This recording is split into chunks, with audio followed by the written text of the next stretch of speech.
Bismillahirrahmanirrahim. Okay, students, this is lecture number 10 on postmodern fiction. This is the second lecture on White Noise by Don DeLillo. Okay, students, in our previous lecture we have discussed about the characters of the novel and how we define them as postmodern characters. In today's lecture we are going to discuss the themes, motives and symbols of this novel. In themes, we are going to discuss the fear of death, the tension between reality and artifice, the pervasiveness of technology, motives, art plots, white noise, the question who will die first, and in symbols we would discuss Hitler's sunsets and the airborne toxic event.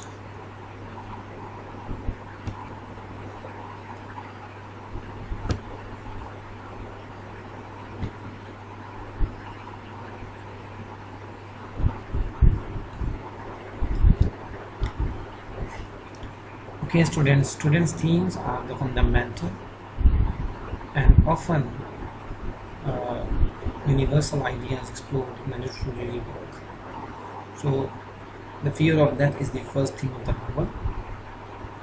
The fear of death lies at the center of White Noise, as Babbitt notes when she confesses her fear to Jack. What is more underlying than that? Everything in the novel, from Hitler to the supermarket, from the airborne toxic event to the white noise of the novel's title, circles back to human beings' primal deep-seated fear of dying. DeLillo's novel details how modern life attempts to push this fear out of sight, and yet, as in the character of Jack, gluttony, the fear continues to resurface and fill us with dread.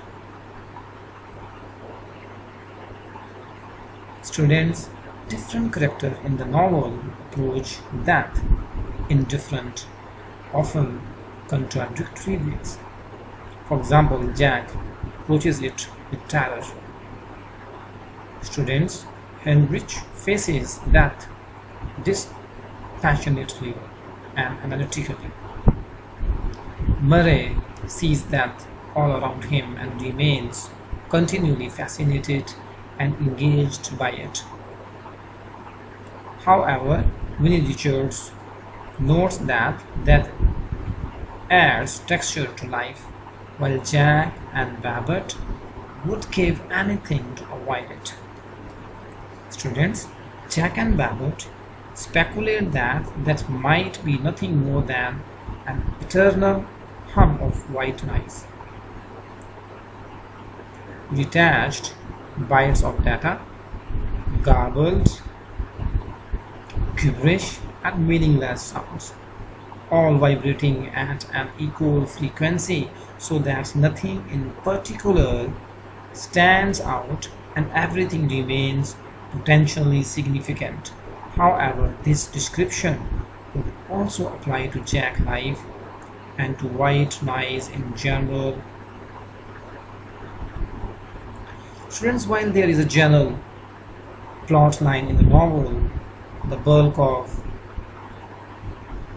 the book is comprised of digressions, tangential conversation, and snippets of overhead machines and broadcast. Students, though DeLillo avoids drawing any distinct conclusions himself, preferring to leave the novel in an open state, this close relationship between life, death, and white noise might mean that death lingers menacingly in the background of our lives, or it might mean that death as an inextricable part of the life. Students, this life represents something we should not be afraid of. Both attitudes seem supported by the novel, which presents white mice and a stranger yet more elusive strain of sound that people like Murray and Jack detect behind that white noise as simultaneously a thing of dread and of intangible transcendence.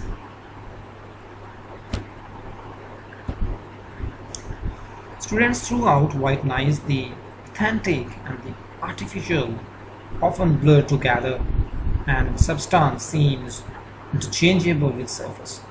This confusion between appearance and reality represents an essential part of Jack's own existence.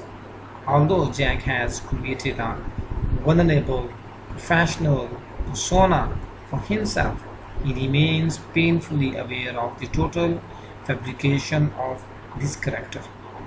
Students, abided by the distinguished outfits and the weighty standing professional name, Jack manages to hide the fact that he lacks the ability to speak German, seemingly basic skill for the field of Hitler studies. Students, Jack is driven to learn the language only when an academic conference theater threatens to expose his lie, not in order to study his subject more deeply. Jack, in turn, is only invested in Hitler as a surface entity and seems more preoccupied with the cultural myths surrounding Hitler than in the historical facts about the man. Students, Jack relies on Hitler's larger, more powerful persona to bolster his own fragile sense of self-worth and self-identity, capitalizing on Hitler's suffers to build up his own. Students, Jack feels inadequate because in his mind artifice is inherently inferior to reality. However, other moments in the novel contradict this position when Murray and Jack visit the most photographed born in America. For example, Murray argues that the born itself is not intrinsically significant. Rather, the fact that countless tourists have come to visit location gives the site meaning and value. Students, each time a tourist comes to admire this essentially empty and meaningless structure, he or she adds to the psychic energy surrounding in barn. The barn becomes relevant because many people have invested in the image of the barn. In Murray's opinion, no genuine difference between surface and substance exists. Students, at the same time, Tedilo sterilizes postmodern human beings' inability to discern the genuine from the fabricated.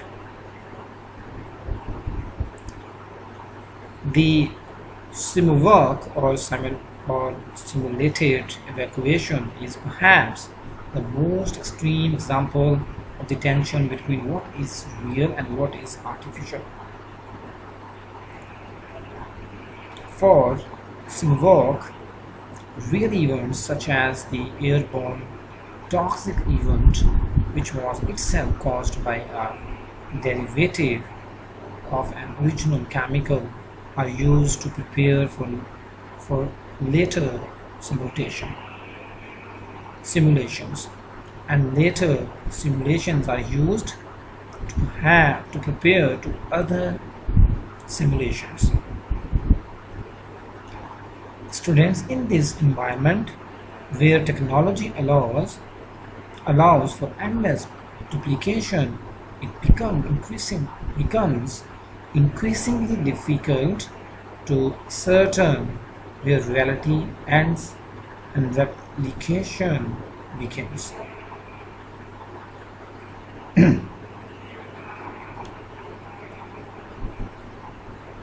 Students, in white noise, the pervasive presence of technology proves both cursing and comforting. Throughout the novel, in counterpoint to the human babble of Jack's friends, family, and neighbors, modern technology asserts itself through the humming of machines and the constant stream of media sounds and images. Students, technology has become as much part of the texture of daily life as humans are themselves. In fact, the two seem inextricable as Tellino's narrative weaves seamlessly between human and mechanical voices. Students faceless and beyond the grasp of the individual technology makes everyone anonymous. Sometimes this distance and objectivity seems comforting, as when the ATM confirms Jack's own financial calculations and Jack becomes filled with a sense of peace. Students, at the times, the detachment proves threatening as when the SIMUVAC technician, after punching Jack's details into a computer, manages to learn something of incredible significance about Jack, yet cannot or will not give Jack any concrete information. Students, the airborne toxic event, a dense, threatening cloud of dangerous chemical provides a particularly frightening image of technology gone terribly, fatally awry.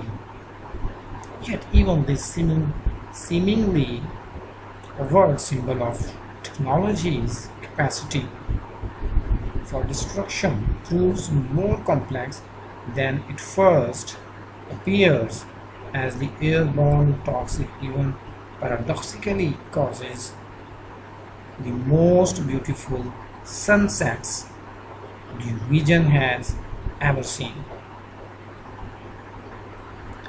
Students, the chemical cloud is noxious and lethal, but it also creates beauty.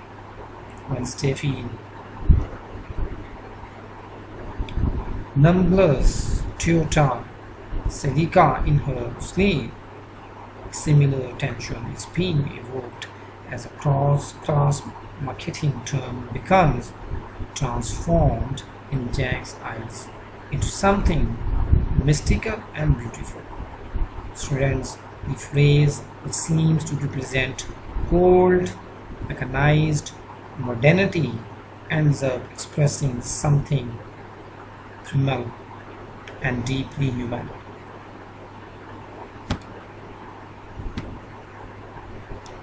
Students' motives are the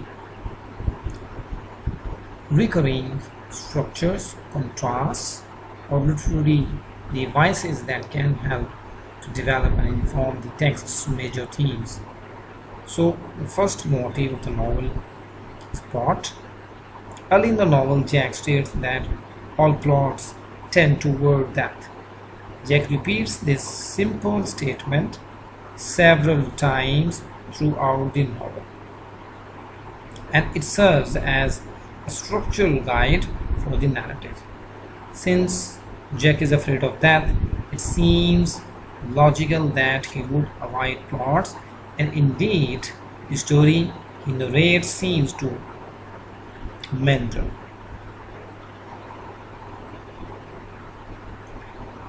Without any commitment to a straightforward, propulsive plot, students, However, once Jack becomes exposed by Neotin D and therefore aware of his own inevitable mortality, the story begins to gain momentum and starts to resemble a conventional plot. Students, suspense, mystery, infidelity, and a gun rapidly enter the narrative. Delillo's plot becomes so deliberately structured that it almost seems like a satire of narrative plots. Students, Jack's initial statement turned out to be true. Plots do tend towards that. In that regard, the book's structure was evident from the start. Students, White Noise, in keeping with its title, consists of a chorus of background sounds that hum throughout the narrative.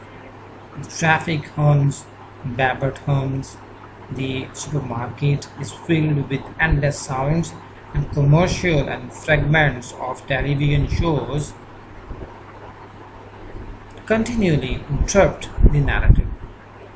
Jack perceives the world as essentially constituted by this cacophony as a stream of sounds, some human, some artificial.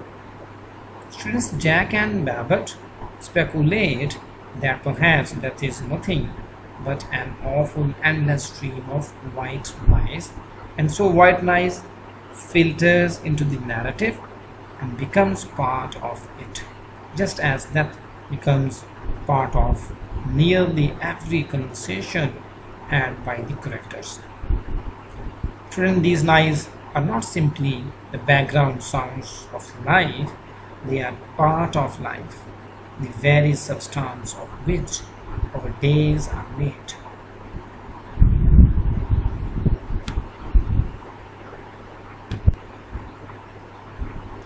Friends, the question who will die first frequently recurs in Jack and Babbitt's conversations and provides an insight into their relationship to each other and to death.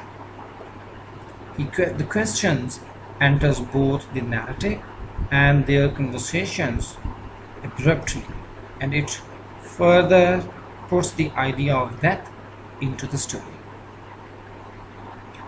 Students, symbols are objects, characters, figures, or colors used to represent abstract ideas or concepts. The first symbol this study delimits is Hitler.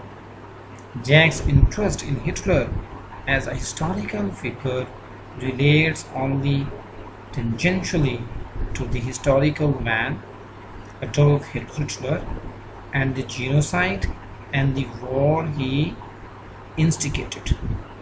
Students, Hitler's importance to Jack rests almost exclusively in the sheer size and stature of Hitler's persona.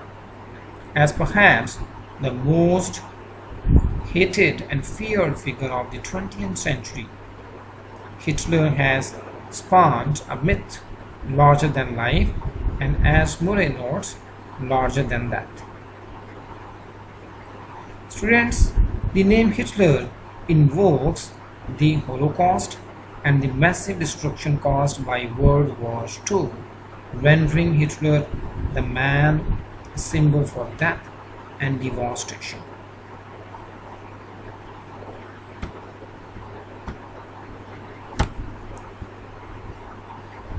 Students, sunset. The speculators sunsets of white noise beautifully in the beginning and almost overwhelmingly brilliant by the end. Simultaneously suggest mystery, dread, and awe. Delillo never elucidates whether they are the products of toxins in the environment or part of some other unnatural or potentially natural phenomenon. Students, the airborne toxic event caused by a train derailment embodies the artificial technology induced danger that is characteristic of the modern world. Students, the substance behind the event, neon D,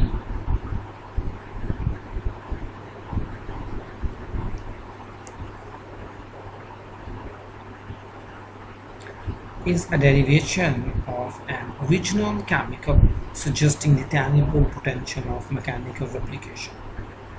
The symptoms, students, and potentially lethal effects of the airborne toxic events are never certain or clear, and in that regard they are part of the daily false-hearted death of technology that Jack notes. Students, Jack describes the toxic cloud in mythological term, giving the event historical proportions. Students, this is the 10th lecture, so you may ask questions on the themes and symbols and motifs in our class in next uh, coming week. Okay students, see you in next class.